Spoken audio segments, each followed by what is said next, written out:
Welcome to money blogs. ഇന്നൊരു പുതിയ കിഡു ഐറ്റമായിട്ടാണ് ഞാൻ വന്നിരിക്കുന്നത്. മുളക് പൊടി ഇല്ലാതെ പച്ചമുളക് മാത്രം ഉപയോഗിച്ച് എങ്ങനെ നമുക്കൊരു പാവയ്ക്ക അച്ചാർ ഉണ്ടാക്കാമെന്ന് നോക്കാം. ഒരു 5-6 പാവയ്ക്ക എടുത്ത് കുരുവൊക്കെ കളഞ്ഞ് വൃത്തിയായിട്ട് കഴുകി വെക്കാം. അതിനുശേഷം 3-4 ചുള വെളുത്തുള്ളി തൊലിയൊക്കെ കളഞ്ഞെടുക്കാം. കുറച്ച് കറിവേപ്പില എടുക്കാം.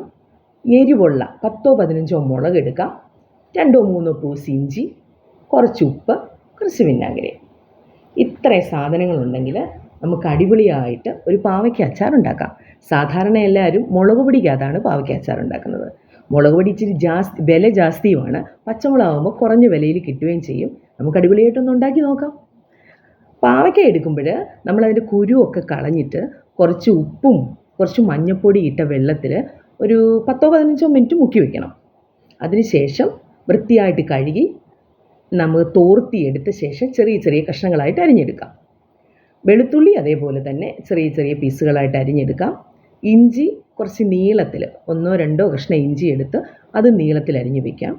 പിന്നെ നമ്മുടെ മെയിൻ ഐറ്റമായിട്ടുള്ള നമ്മുടെ പച്ചമുളക്, അതും ഒരു എരിവുള്ള പച്ചമുളകാണ് ഒരു 10-15 എണ്ണം എടുക്കണം. എരിവില്ലാത്തതാണ് കുറച്ചുകൂടെ കൂടുതൽ എടുക്കാം. അതും ഇതുപോലെ എല്ലാം അരിഞ്ഞ് പെറുക്കി വൃത്തിയായി വെക്കുക.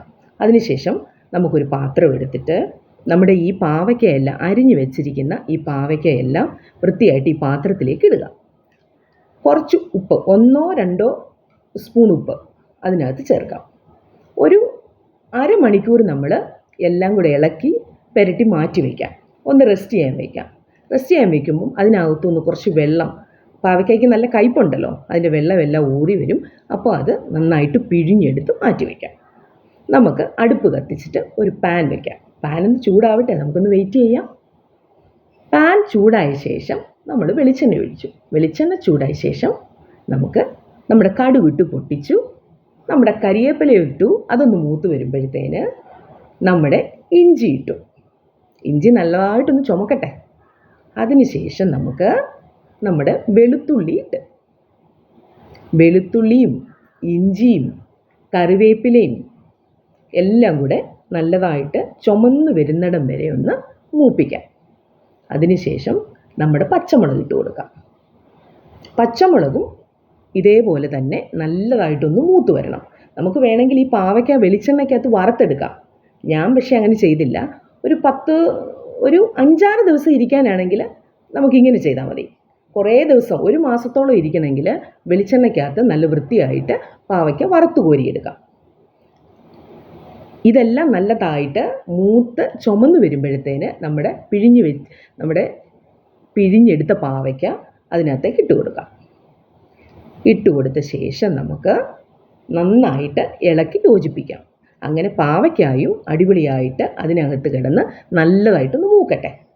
കുറച്ച് മഞ്ഞൾപ്പൊടി ഇട്ട് ഇളക്കി കൊടുക്കാം. എന്നിട്ട് ഉപ്പ് ഇടയ്ക്കൊന്ന് നോക്കിക്കോണം. ഉപ്പ് വേണമെന്നുണ്ടെങ്കിൽ ചേർക്കണം. കുറച്ച് കായപ്പൊടി ഇട്ട് ഇളക്കാം. നന്നായിട്ടൊന്ന് മൂത്ത് വരട്ടെ. മറ്റേ ഇൻഗ്രീഡിയൻസിനോടൊപ്പം തന്നെ പാവയ്ക്കായും നല്ലതായിട്ടൊന്ന് മൂത്ത് വരട്ടെ. ഒന്ന് വെയിറ്റ് ചെയ്യാം. അതിനുശേഷം കുറച്ച് വിനാഗിരി ഒഴിക്കാം. എല്ലാം കൂടെ കൂട്ടി യോജിപ്പിച്ച ശേഷം ഒരു പാനിനകത്തേക്ക് മാറ്റി അടിപൊളിയായിട്ട് നമുക്ക് ഉപയോഗിക്കാം. നല്ല ചൂട് ചോറിനോടൊപ്പം അടിപൊളി ഐറ്റമാണ്. ഒരു കൂട്ടാനും ഇല്ലെങ്കിലും നമുക്ക് കഴിക്കാം. എൻ്റെ ചാനൽ സബ്സ്ക്രൈബ് ചെയ്യണം, ഷെയർ ചെയ്യണം, ലൈക്കും ചെയ്യണം. ബൈ.